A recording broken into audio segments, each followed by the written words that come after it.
If you like peanut butter and if you like fudge, then today's recipe is going to blow your mind. It's only 5 ingredients, it gets made in the freezer, and it's ridiculously simple to make. Let's make some beautiful peanut butter fudge on the One Pot Chef.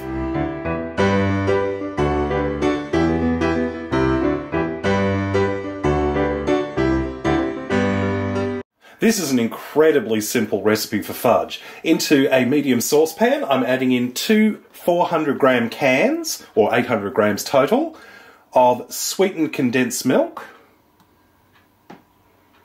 100 grams of butter, which I've just chopped up into little pieces. I'm using salted butter today, just regular butter. I'd normally use unsalted butter for a sweet dish, but because this is a very, very sweet one, I want to have a bit of a contrast, so I don't mind a little bit of saltiness to this. 1 cup of whipping cream, or any cream suitable for whipping. A teaspoon of vanilla extract. And last but not least, 3/4 of a cup of beautiful, sticky peanut butter. Now, I'm using smooth peanut butter today, but if you wanted to have a bit more texture, you could use crunchy peanut butter instead. And over a medium heat, we're just going to stir everything together for about 15 minutes or until the mixture is really thick. That's getting very thick now. It's also starting to bubble up a bit, so I strongly recommend you have an oven glove on standby for stirring, because you don't want to accidentally splatter yourself with this. It is very hot. But once we get to that nice thick mixture, we can turn off the heat and we're ready to pour it into our pan. I've got a slice pan about 25 centimetres by 15 centimetres, which I have just greased and lined with some non-stick baking paper, and I'm just going to carefully pour the fudge mixture in.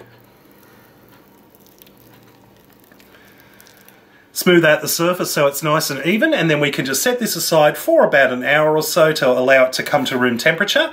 Then you can place it into the freezer for about 2 hours or until the fudge becomes nice and firm. Using a hot, sharp knife, we can now cut up our fudge into little squares. And here we have some of our delicious peanut butter freezer fudge. It's so simple to make, and this is simply glorious. Now, once you've got it all chopped up, you can transfer it into an airtight container and keep it in the freezer for up to a month. I am sorry, but this is just devastatingly gorgeous, and I am going to have a very teensy piece, because I'm going to be a good boy.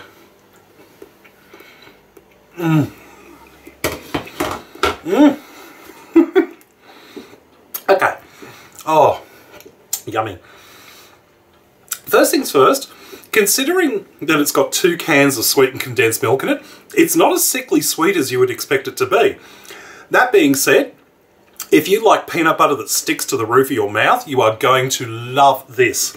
It just coats the whole of your mouth in that beautiful peanut butter flavour.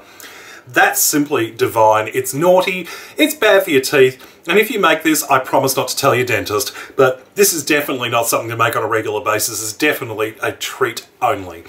Well, I hope you enjoyed this recipe. Check out my other videos at OnePotChefShow.com, and until next time, see you later. This is one of the simplest fudge recipes I've ever encountered. If you are, however, looking for more traditional fudge recipes, I have done a couple in the past, so go and check them out on my channel. I've done chocolate fudge, I've done caramel fudge, I've done fudge with nuts in, I've done all sorts of different kinds of fudge, so just go and look them up on my channel and you will find a dizzying array of sugary naughtiness that is guaranteed to make your dentist very unhappy, or possibly very happy, depending on how much money he makes out of you.